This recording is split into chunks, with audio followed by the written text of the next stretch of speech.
Welcome back to the Healthtech Pigeon podcast, brought to you by SomX. My name is Jessica, and I am joined today by my co-founder and partner in life, crime, and everything in between, James. James, how are you doing? Hello, I'm very good, thank you.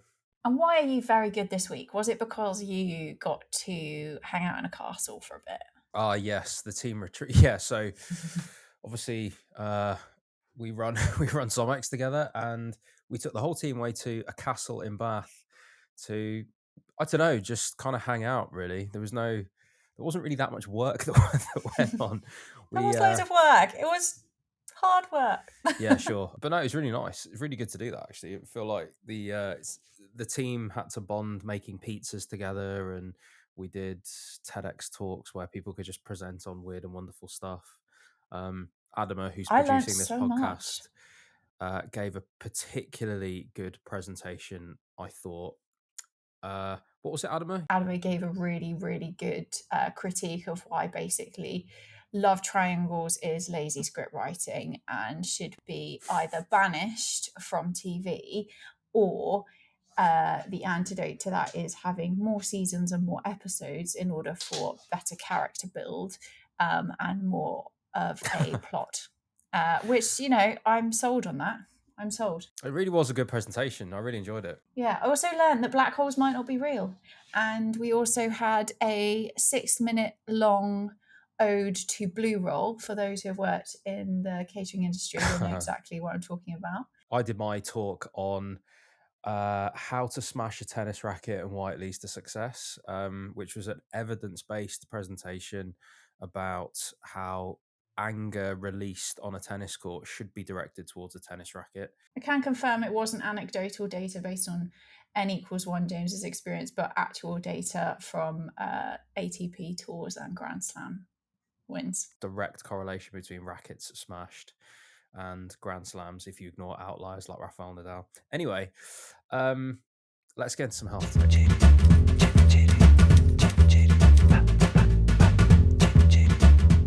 Our first story today is an AI one, obviously. A bit of an AI theme this week, actually, but it's a good one. It comes from Innovation News Network, and the NHS has launched an AI-powered tool to speed up prostate cancer diagnosis. So they are running pilot at Leeds Teaching Hospital, and they're going to be working with 100 men to basically allow them to have a same-day diagnostic service to identify whether or not they have prostate cancer. But James, you've read this one. What's it saying? What are you saying? First of all, it's a really timely thing for me, this, because my dad's just been diagnosed with prostate cancer. And I guess for those people that don't know, and I've been looking into this a little bit more, obviously, now with having a family member with this, that prostate cancer is remarkably common, affects so many men of a certain age. It's almost like if you live long enough, you're going to get it to some degree. Particularly benign prostatic hypertrophy as well, which is the non-cancerous version. But an enlarged prostate, that's 80% of men over 80, and then some of those will be cancerous. And it's actually something that it's often something that men die with, not of, because there are often strains that aren't that aggressive.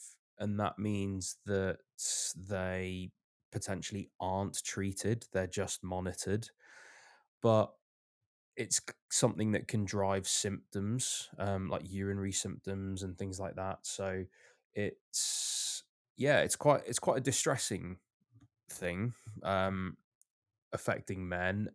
And like so many of these types of things, with cancers and the diagnosis of any disease or figuring out what anything wrong with you is, you want an answer quickly. And I think one of the problems with getting involved in a really long diagnostic process is for the patient, even if you're on like a cancer 2-week wait pathway or something like that, a 2-week wait is a long time just to get the process kicked off. And then there's the time waiting for a result. So what they've basically done here is, imagine it like Necco Health almost, and what they're doing to disrupt that preventative health space where you go in, you get the test, you get everything done immediately, you get the result, and you go from there. And I think it's a really good example of, we can talk about AI not being adopted, and it's easy to point fingers at how slow we are at adoption and all these things, but this is happening. This is being piloted. And the key to it in this case is a startup, which I'm going to pull up here. Lucida Medical. So prostate cancer pathway perfected is what they are saying. And it's got an AI system that assists clinicians to detect and diagnose cancer from MRIs. And what it basically is, reading between the lines here and actually reading the lines, is that it's doing a first read. So it says in the article, at the heart of the project is Pi, an AI diagnostic tool developed by Lucida Medical. The software rapidly scans MRI images to detect abnormal lesions that could indicate cancer. So basically, if Pi flags a high risk case, that scan is then excuse me, immediately prioritized for review by a radiologist, i.e., a human, and then patients are booked in for a same day biopsy. So it's just rapidly speeding up the entire process, and it's using AI to do it. Wes Streeting's got a quote in here saying it's great. But yeah, they're aiming to make sure that men get a confirmed diagnosis or the all clear within the 28-day target. So whilst they're not getting obviously the result in the same day like a Necco Health or that kind of thing, what they are doing is just massively speeding everything up. So yeah, a quarter of all male cancers are prostate cancer.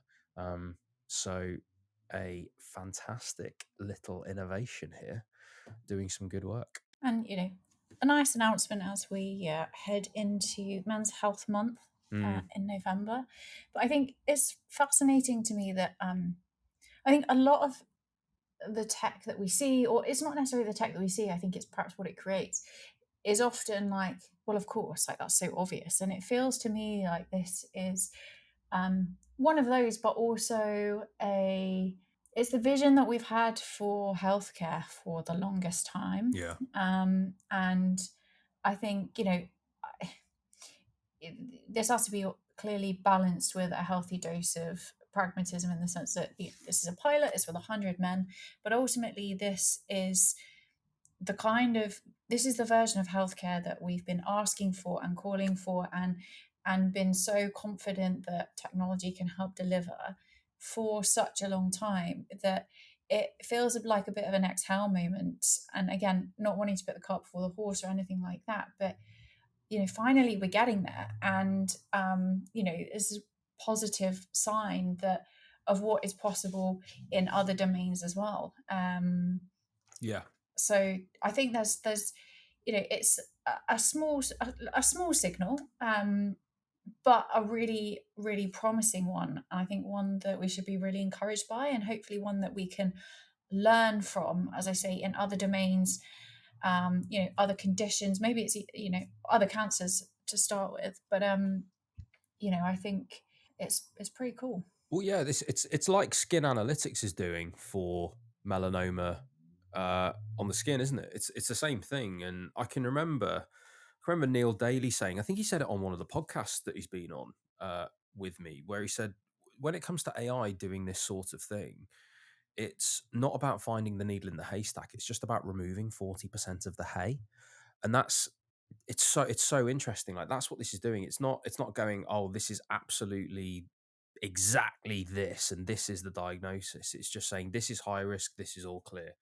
And if you can split out those two things, then there is just so much that is going to remove in terms of bulk in the system.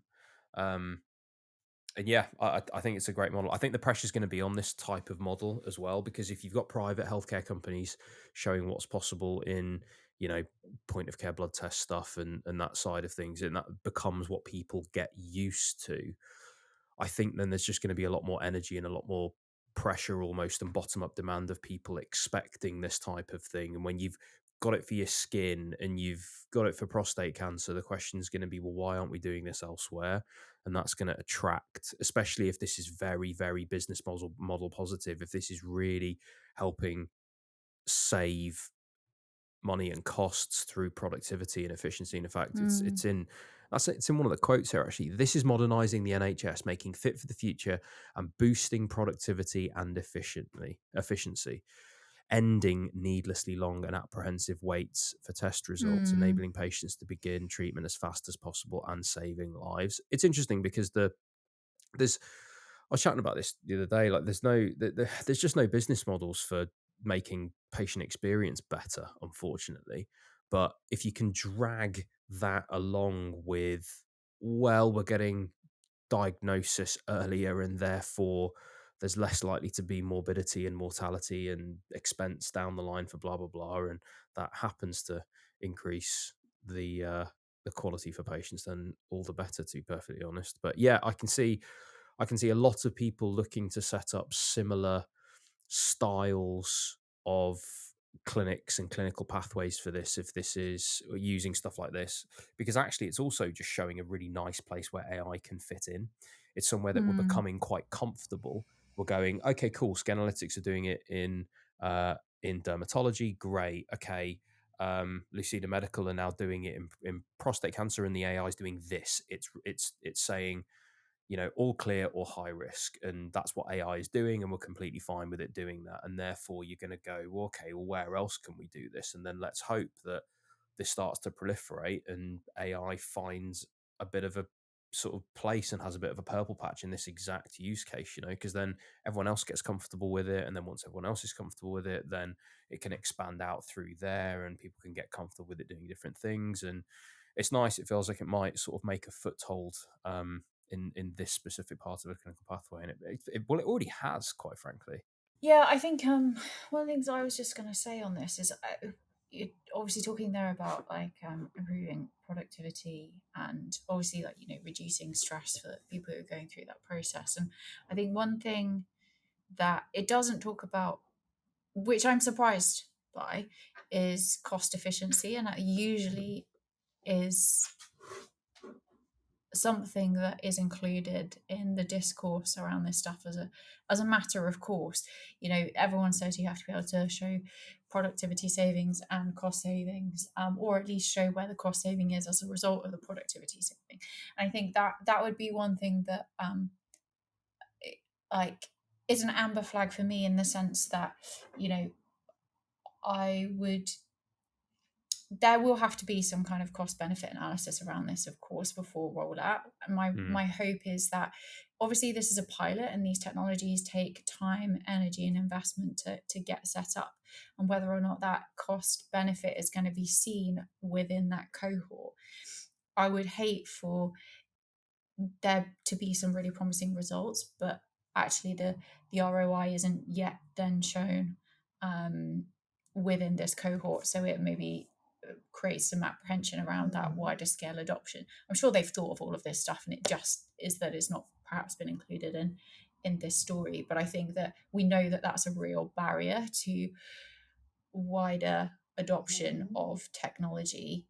And I think one of the reasons why we, as you said, like, people expect this better service, because they see themselves as consumers and customers in their care rather than patients in their care, particularly where they're engaging more with the private health system and Mm. consumer health system. I think that, yeah, that there's just we have to call that out, because Yeah, yeah, yeah. it's one of the things that ends up, you know, not canning this. I don't see that would be the case, but one of the things that ends up creating friction, I think. Yeah, I think that's reasonable. I think it's very unlikely to be more resource intensive the way that they've described it set up in the clinical pathway with AI doing that first read. And I was looking at the Lucida Medical website, that they're the company that make Pi, which is the product. And there's a couple of studies on there, and what they're saying is it's 95% sensitive and it's 67% specific. And those are quite interesting numbers, and they're quite honest about that, which is really good. They're not saying it's like 90% specific as well, but the fact that it's 95% sensitive means that it's catching 95% of things. The fact it's 67% specific means that it's also developing a lot of false positives. So that's fine because you're confident that it's catching almost everything. So if it says something is high risk, so actually this isn't therefore saying that's all clear. It's unlikely to be, probably. Um, but the fact that it's 95% sensitive, then that's ideal, because then what it says is high risk. If it's 67% specific, then of the things it's going to say are high risk, then 67% ish are going to be worth looking at, worth treating, or worth blah blah blah. So yeah, it's interesting numbers, and I think it's obviously something that can then be worked on the more it's used, and yeah, it's interesting. It is interesting, it's exciting, and I really hope that in 3 months' time we're going to be sat back here having a conversation about the brilliant success and the further rollout of those 15 hospitals across the UK. I'm also really anxious now, by the way, because I'm pulling on like medical school knowledge of like which one's sensitive and which one's specific again. What does that actually mean? So anyone that wants to, write in and correct me, then feel free.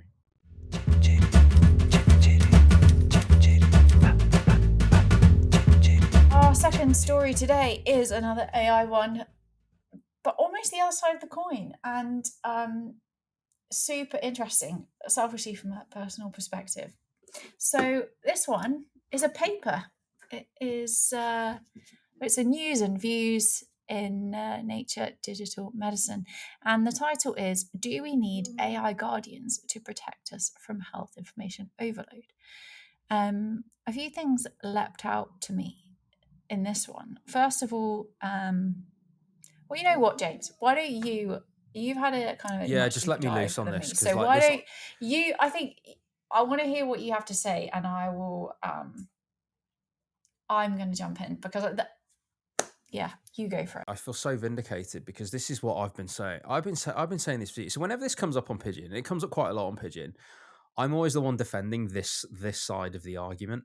But what's quite nice is that there are solutions. So what this article that's in Nature is saying is that the rise of digital health technologies for biometric data and health insights, so wearables that are tracking you, can lead to fatigue, anxiety, information overload, which means that your engagement with them reduces, and actually you can get worse health outcomes. But what this article has done really interestingly, it has then gone on to discuss the role of AI assistants that are a new layer in between all your wearables and you hearing what they're saying. So instead of you seeing the signal of your heart trace on your Alive Core, you no longer see that. All you see is what the AI assistant has deduced and told you. So it's far more actionable in terms of insight. But just to go through some of the things specifically that this paper says, it says that whilst the tools are obviously valuable from generating all of this biometric data, medical insights, etc., not only is it fatigue, anxiety, information overload, that's then an increase in cognitive and emotional burden. And it's that cognitive load and emotional burden that means that you're less likely to engage in your own healthcare and then potentially compromise your health outcomes. Another term that it talks about in this article is cyberchondria, which I've You've actually got there never before heard. me. Yeah, I've never heard it, but love it, because I have friends that have I don't want to be loose with the term health anxiety, because I think there are people with very legitimate and debilitating health anxiety, but they are on a spectrum of it, let's say, that it burdens them. It burdens them worrying about their health. And I mean, I'm in that dangerous category of having gone to medical school and then not really practiced that much as a doctor. So I've got too much information that I'm anxious about a lot of things whenever I have the vaguest of symptoms. But yeah, cyberchondria has emerged, which refers to health anxiety fueled by excessive digital self tracking. And that has a little reference to it, which you can click if you want to go into the paper and I think see James all is the being evidence quite behind that. polite here because this is definitely a word that would have come up in previous conversations with my use of tracking and Apple Watches, etc., etc., etc. Yeah. But anyway, the cyberchondria is made way worse by the fact that you can misinterpret normal physiological fluctuations, and you get this emergence of maladaptive tracking behaviors that transform well intentioned health management into rigid, distressing preoccupations with metrics and targets. I'm obviously quoting directly from the paper here. This I see this colloquially, anecdotally, with my friends all the time. They're more interested in the metrics than they are about the life that they can have outside of it. And it looks exhausting. I mean, I hate the trackers. I don't use them personally. I can see the medical benefits and all the rest of it from a health tech perspective. I get it. And when if I had heart failure, I'd want to be checking lots of stuff all the time because then it has direct purpose to it. But I see this in the fit and the well all the time anyway. Um, there's a nice figure in this article where it says a good example is people that wear Fitbits, Apple Watches, Alive Core, like stuff like that will see a heart trace instead of then seeing the heart trace and the literal activity from your tracker. The AI layer would then read that and it would say to you, your resting heart rate improved 5% this week. That's actually all you need to know. That's the actionable bit that then can insulate people from the actual heart trace, the risk of misinterpretation, and all the rest of it. And they talk in this article as well about how that mirrors actual healthcare as well. Because as clinicians that have been raised in a value-based healthcare system, which is what UK NHS trained doctors are. We're raised in a value-based healthcare system rather than a fee-for-service healthcare system, which is more like the US. Value-based healthcare is all about not over-investigating. And that feels comfortable for us. And that's why this feels comfortable for me, because then you're not arming the public with all this data that they can't interpret. And that's not me being high and mighty as, oh, I can interpret it and you can't. It's just that you cannot interpret 24 hours of a heart rate trace. Like, I can't do that. A cardiologist can't do that every 24 hours. So you feel like there's so much, and that's just your heart rate. There's all these different traces all the time. And yeah, it mirrors healthcare. You would not be taking all of that data to your GP and go, please analyze it, unless there was a problem that needed analyzing. So what I like is that the promise of these AI health companions is to help.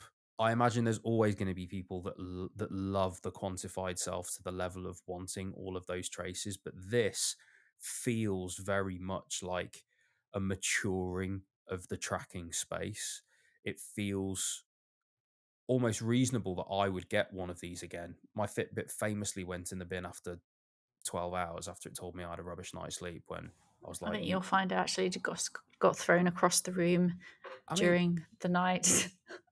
yeah, I took it off. It was just upsetting me. It's telling me I was having a bad night's sleep. And I'm there like, try and sleep harder. I need to impress the Fitbit. And then I was like, this is absolutely ridiculous. So it did go across the room and then To be latterly clear, into it the bin. wasn't the Fitbit's fault. I think if everyone was to come into the wearable world with post the AI layer, and knowing, and that was their expectation. Their expectation was that they were only going to get actionable advice.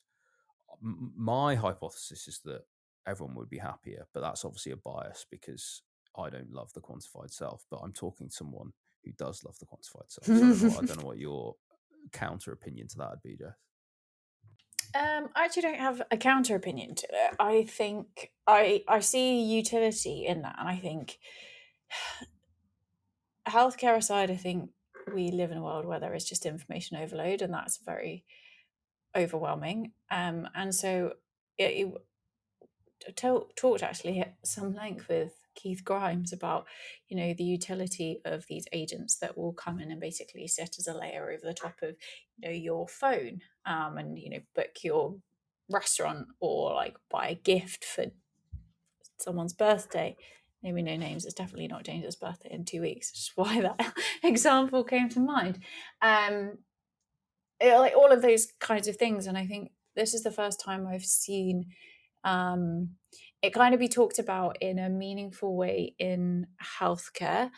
And when I say healthcare, in health, I guess it extrapolates out to healthcare, but health more broadly. And I can definitely speak as one of those people who has at times obsessively looked at numbers on a screen, whether it's a screen of my watch or my phone. I think there's a time and a place, but I think it's very easy to fixate on things. And so I think that this is almost like a critical friend to identify the things that you need and the things that you don't. And I can for sure see benefit to that. My main question, though, is how wearables companies would respond to this, because I would imagine, and this is an assumption, that they want you in their dashboards, in their apps, in their interfaces, and whether or not they would get on board or not with I guess this agentic technology, which would aggregate data, but also report on that data on their behalf, because they invest a huge amount of money in their data platforms and all of the data points that they do share. I my and for some that's a point of differentiation as well. And so I do wonder what their take on that might be. If you were talking to a Whoop and or a Fitbit, an Apple Watch, for example. Well, I can tell you what Fitbit say, because Fitbit is owned by Google, and one of these layers is by Google. So the personal Hmm. health large language model, the PHLLM, is a version of Gemini that was fine-tuned for text understanding and reasoning when applied to aggregated daily resolution numerical sensor data. So you can bet your bottom dollar that Fitbit are going to be Hmm. one of the first ones to come out with this. And I imagine the others are going to partner with one of the, OpenAIs or Perplexities or whatever it is. Like, I imagine that they're all going to have to either build it or partner with it in order to bring it in, because as soon as that comes out, it's going to be a feature. It's going to be a feature that people probably going to be able to toggle on and off to begin with, and then they're going to see whether, okay, is this going to be used by the majority of people? In which case, maybe it is just a default. And we saw it with Whoop, for example. They removed the screen, Yeah. so Yeah. that's the trend, isn't it? Like, That's true. as it matures, we want less of the real time information, more aggregated, summarized, and actionable. And I think, yeah, it's interesting. Yeah, maybe something that aggregates your natural cycles, your aura. I don't know, Strava brings it all together and just gives you Well, a that's the daily thing. You're report. right. There's context across those different things as well, isn't there? And I think that's one of the issues that I have with, well, any of them in isolation. The one that gets talked about is Zoe and things like that. Like, I in isolation, I'm just not sure that it doesn't feel right that people draw such strong conclusions Mm, from sleep without looking at diet, or mm, attributing exercise to sleep without looking at diet, or any of those big pillars of health, looking at them all Yeah. independently. And actually, this starts to promise looking at everything and Mm. getting context and getting useful nudges.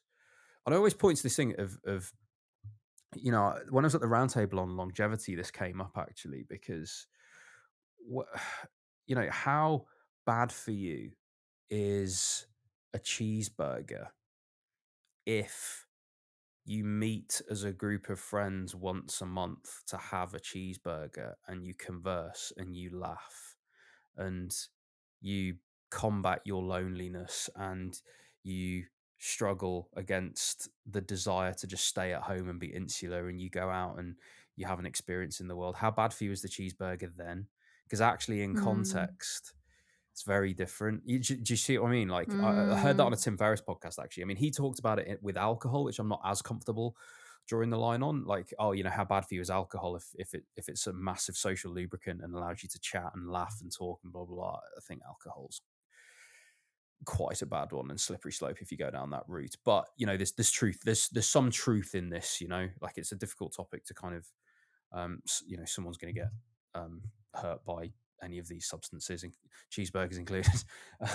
but but but no, I think there's something in that. The context is so important. So actually, if these personal health LLMs can actually create uh, insights and nudges across everything that are realistic and contextual, and it looks at my calendar and it's not trying to tell me to meditate for 10 minutes, journal for 40 minutes, do this, do that. If you can look at my calendar and be like, look, dude, you've got time to just about stretch one of your hamstrings, but you should probably go and do that and we'll stretch the other one tomorrow or something like that. That is fine. Like that's contextual on my life. And I'm like, well, yeah, okay. Kind of get it. If an LLM can get to know me and get to know my schedule and get to know all of that stuff and then give me useful nudges, it sees me book a restaurant. It's like, yeah, I've looked at the menu. You might want to order this because blah, blah, blah. I'm like, oh, interesting. And it's interesting you say that because actually, where I see some real utility is when we think about like GLP-1s, for example. Mm, And so, one of the big criticisms, there are several, but one of the big criticisms of companies who are providing them is um, uh, the lack of handholding through the experience of taking the medication, whether that's coaching or the right nudges, and it feeling quite superficial at times. And this is a real generalization. I know that that's not the case for all of them, but it feeling quite superficial. And some of them have their own dashboards, but it requires a lot of kind of self-reporting. But actually, if you, lots of people who are on those kinds of medications are wanting to make lifestyle changes, and that is the point of it, where it is able to aggregate information, take information, context, nuance, and send these nudges. So report on the information that is relevant to you, but almost it kind of becomes your health coach, doesn't it? Because it's gathering information from so many places as you go through a health experience. Diabetes is another really good example where something like this could be really valuable. Where it's condition specific. So then it's not just wellness, but actually it is healthcare. But there being a really interesting role for this sort of agentic layer to play within that. And so not having only being made aware of the information when you need to be aware of it, and also being fed nudges and prompts and insights. And as you said, whether it's, have the salad, not the mm. pizza, because you've got a booking at your local favorite Italian, no, then maybe and maybe that's because you've been taking a GLP-1 and you felt nauseous in the morning, and eating certain foods helps with that. I don't know, but I can see there being real utility to it in some of those spaces, Mm. which then I also think is the intersection between health, like healthcare and prevention as well. I've just had a quick look. Google are doing a lot on this, actually. It makes sense that Google would, I guess, because they've got skin in the game, right? Yeah, learn about our research prototype, an LLM-powered personal health agent that analyzes data from every wellness device paired with health data such as blood biomarkers to offer evidence-based Mm. health insights and to provide a personal coaching experience. So their thesis, their proposed system, I should say, um, is that there are 4 agents in this kind of agentic model. A data science agent that evaluates da, da, da, da, da, statistical analysis plans, generate code based on these plans. Second one's a domain expert agent for medical knowledge, differential diagnoses, uh, generates questions that are personalized based on context, reasoning over multimodal health data, etc., lab results, blah, blah. Third one is a health coach agent, coaching conversation, set effective, reasonable, and achievable goals. Mm. And the fourth is a personal health agent. So the multi-agent's capabilities in synthesizing personal health data to help users answer their health and wellness queries as well as achieving personal health goals. So yeah, it's quite interesting. And then they go into loads of detail, and there's loads of like very cool like graphs and diagrams and stuff in this that shows what they're up to. Do you know what this reminds me of a bit? Um, some of the work that the team at Sanome are doing. It kind of feels like the kind of at-home version of what they're doing in terms of like utilizing real-time data to be able to present clinicians with the useful information they need about a patient to Oh, because they're understand doing who it a with all the patient hospital is. data. Yeah, yeah. Yeah, exactly. And so I think it almost again is two sides of the coin.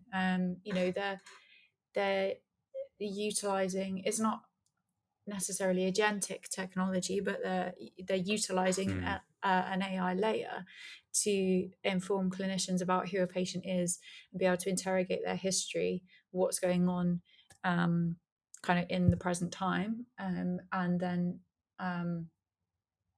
identify risks, that risk the patient, and also support with clinical decision making around potential treatment. So it's not dissimilar to that. And I think when you think about it in that context, it's very cool. It shows how forward thinking a company like Sanome is, where Google are just getting to grips with what this can look like from a consumer and personal health perspective.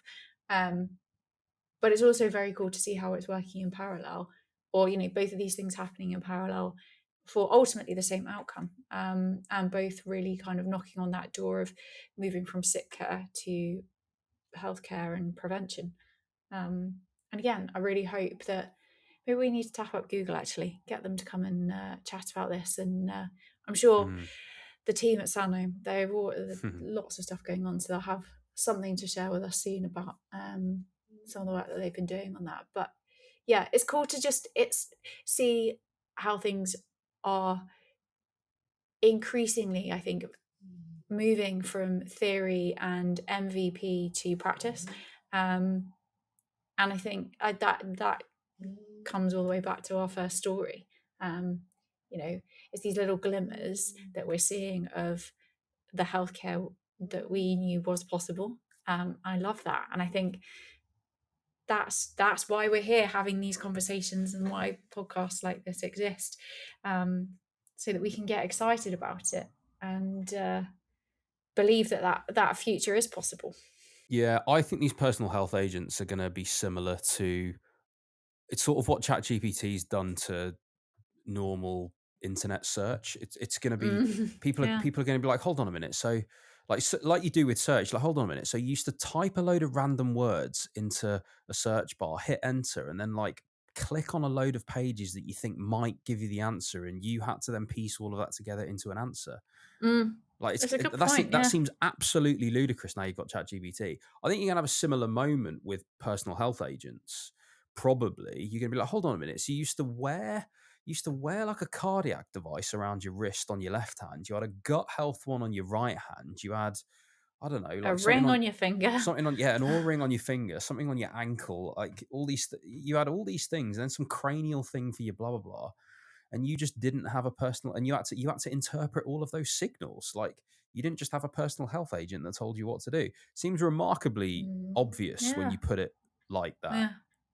Such a good point, because I wanted to know the history of the castle that we stayed in, and I didn't go into Google because I thought I don't want to click through loads of pages. I want a Oh, yeah. summary, and so I went onto ChatGPT and gave me a really great summary of the history, and I could just nerd out on it. And it was all in one place, but it told me everything that I needed and wanted to know without me having to go into different places.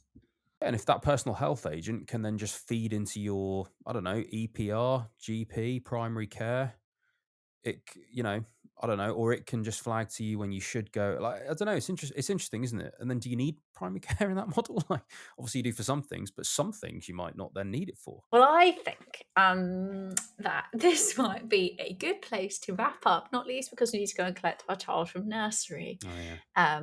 So I really enjoyed this conversation today. I actually really appreciate being able to do podcasts with you, because we talk a lot about work and life and this kind of thing, but we don't actually get into the meat of what's going on in the space and be able to debate and riff on ideas together. So I appreciate the pigeon for giving us that. Can't use up too much of my argument capital here, though, so I agree with a lot of No. what you say. Fine. Well, tune in next week to see what we argue, debate. And no, sorry, I meant what the Healthtech News has in store for next week. And on that note, I bid you farewell.